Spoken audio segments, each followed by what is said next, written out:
The moment he said, "If you don't understand the contract, you don't deserve the profit," you could feel the entire courtroom turn on him.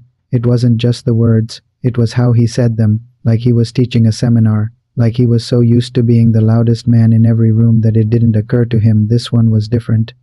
Connor Hale, 37 years old, real estate investor, Instagram flip guru, and self-styled dealmaker, sat at the defendant's table in a suit that fit almost too well, deep navy, custom-tailored.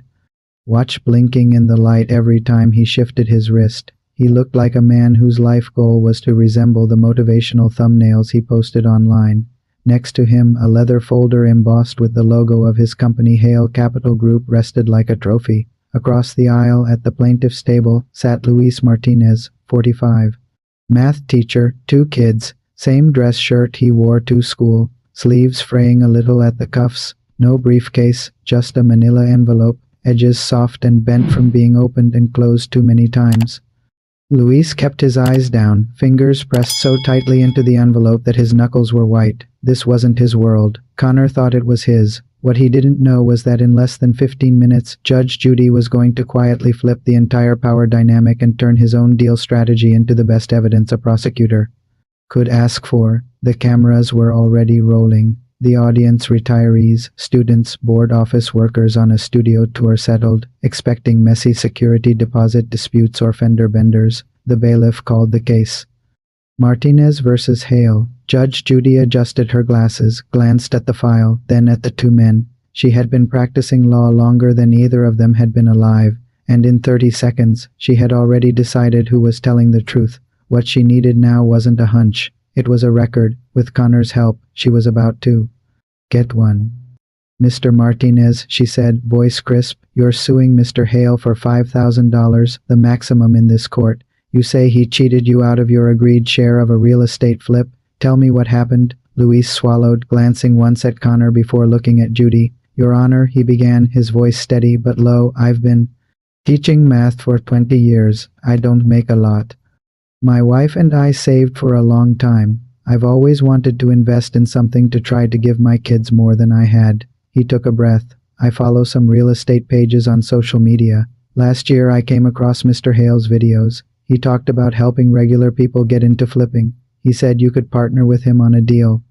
50-50 and learn along the way." He pulled a printed email from his envelope. "He wrote me this," Luis said, sliding it to the bailiff. The screen behind the witness stand lit up with the enlarged print. "Luis, I love working with people like you. We'll go in 50-50 on this first house," Judy read aloud.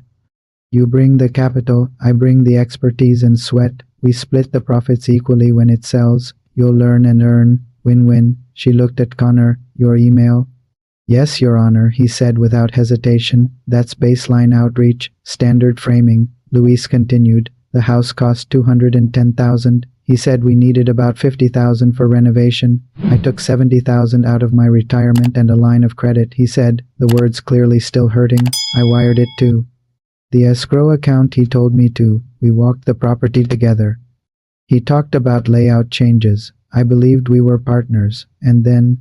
Judy asked. "About a month later," Luis said, "he emailed me some documents and said the title company needed them signed to formalize everything before closing. I don't speak legal. It all looked the same to me," he said. "It's just cleanup, nothing major. I signed electronically. 10 minutes. He pulled another printout. "When the house sold for $325,000, he told me he'd settle up in a few days," Luis went on. "Then he sent me $12,000 and called it my return.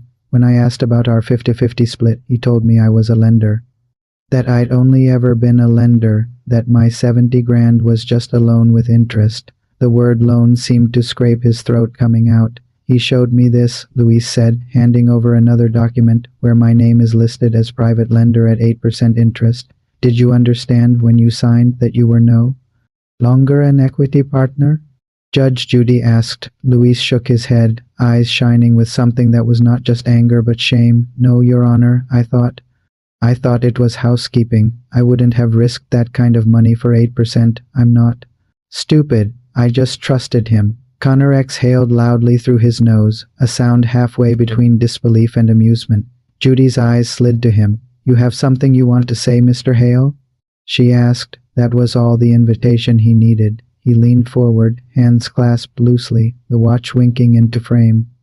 "Yeah, Your Honor," he said, his tone easing into a practiced mix of charm and authority. "With respect, this is why I tell people in my content, if you don't understand a contract, you don't sign it. Mr. Martinez is a grown man. He signed a loan agreement. That's inarguable. Money came in as debt, not equity. I structured it that way for clean underwriting. That's how deals are done." He gave a little shrug. If he wanted equity, he should have negotiated that on the dock level instead of vibes. Someone in the audience let out a soft, disbelieving laugh. Judy heard it. So did Connor. He smiled, thinking the room was appreciating his real talk.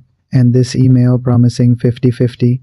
Judy asked, lifting the first printout. "Marketing," Connor replied. "It's the big picture. The actual terms are in the signed agreement. Anyone in real estate understands that. Mr. Martinez is not in real estate," she pointed out. "No," Connor agreed. "He's not. That's why I ran the play. I know what I'm doing." He was paying to learn. He got a solid return and an education. That's not cheating. That's mentorship. "He brought all the capital," Judy said. "All the risk. Capital without know-how is just paper," Connor shot back. "Plenty of people lose it on their own. I delivered a result." The calm arrogance in his tone hit the room sideways. Luis looked down. Judy's pen moved again, a series of small annotations. "Mr. Hale," she said, "you listed him as a lender. At what point did you tell him, explicitly, you are not a partner anymore? You are just a creditor to my company?" Connor blinked. "I sent the docs," he said. "That's explicit. It's in black and white. I don't spoon feed. If you're moving 70 grand, you owe it to yourself to read." "So that's a no," Judy said. "You did not at any point look this man in the face or pick up a phone and say what you just said to me. He had the same opportunity to understand." "As I did," Connor insisted. "That's the standard. We're all adults." Her gaze held his for a long, unblinking second. "No, Mr. Hale," she said quietly. "We are not all operating from the same playbook. You write it." He trusted it. If he heard the warning inside that line, he didn't show it. "Your Honor," he replied, voice dipping into a tone he probably thought was educational. "I teach thousands of people online every week that this is how wealth is built. You structure to control upside. You don't give away half your spread just because someone threw cash at a deal. That's not smart. That's charity." He smiled faintly. "Last time I checked, I'm not a nonprofit." Judge Judy blinked once. The audience was silent. Somewhere in the second row, a woman in a Contractor Supply polo folded her arms, jaw tightening. The next question came almost lazily. "Mr. Hale," she said, flipping a tabbed section of the file, "how many other students have you done deals like this with?" Connor shifted, smile tightening just a hair. "I don't keep a running list in my head," he said. "Plenty. It's my business model. More than 10? Sure, more than 20. Between flips, wholesale, private lending, education, probably." "And in those," Judy continued, "how often did you end up with equity while they ended up with fixed returns?" "Often," he said, smiling again, "because I'm the one creating value. That's the model. My brand, my systems, my teams, they're passengers. They pay for the ride." "Passengers," she repeated, "not partners." "Exactly," he said, missing the way Luis flinched at the word. "It's like I tell my followers, you can be the driver or the client. You choose." "Did Mr. Martinez sign up as a client or as a partner?" she asked. Connor shrugged. He thought partner. He signed as lender. That's on him. It was a stunningly clear sentence, and a terrible one for him. "Mr. Hale," Judy said, "do you sell any educational products? Courses, seminars, coaching?" He brightened again. "Absolutely," he said. "I run a 6-week mentorship, Flip with Hale. I take a small group through a live deal. They watch me work. They get a return and knowledge. It's a win-win. I've had hundreds of happy clients." Her fingers flipped to another tab. "You advertise this where?" she asked. "Instagram, YouTube, my site," he said. "We've got funnels everywhere. In your ads," she said, "reading, partner with me on your first flip. Real equity, real profit, no fluff." She tilted the printout so he could see the words over the bench. "True joint venture. We only win if you win. Do you recognize that copy?" "Yeah," he said a little too quickly. "That's aspirational. It sells the feeling. The structure is bespoke for each deal. Aspirational," she repeated. Mr. Hale, did you disclose anywhere in this marketing that, in practice, you often structure these partnerships as private loans while you retain full equity? He hesitated now. It's in the contract, he said. They all signed the same templates, which none of them could possibly connect to this ad until after they've paid you, she said. How much does this mentorship cost? 5,000, he said. There was an audible murmur. Lise let out a low, humorless sound that might have been a laugh if it didn't hurt so much. So, Mr. Martinez, Judy said, pays you 5,000 for access. 70,000 into the deal. 12,000 back. That is his total return for his win-win. Connor's jaw clenched. He could have lost it all without me, he argued. He doesn't see the downside I saved him from. That worst-case scenario relocation project. That's my buffer. He's crying because he didn't get fantasy numbers. The room had gone very, very quiet. Judge Judy's eyes dropped to the official-looking envelope tucked at the back of the file, the one with the state seal in the corner. Mr. Halle, she said, have you heard of something called Regulation D? He frowned. We're getting into securities law? He scoffed. With respect, Your Honor, this is a TV small claims court, not the SEC. Humor me, she said. You've taken money from more than 10 individuals, promising returns from real estate you control, correct? He shifted, realizing too late that this wasn't a rhetorical detour. They're private placements, he said.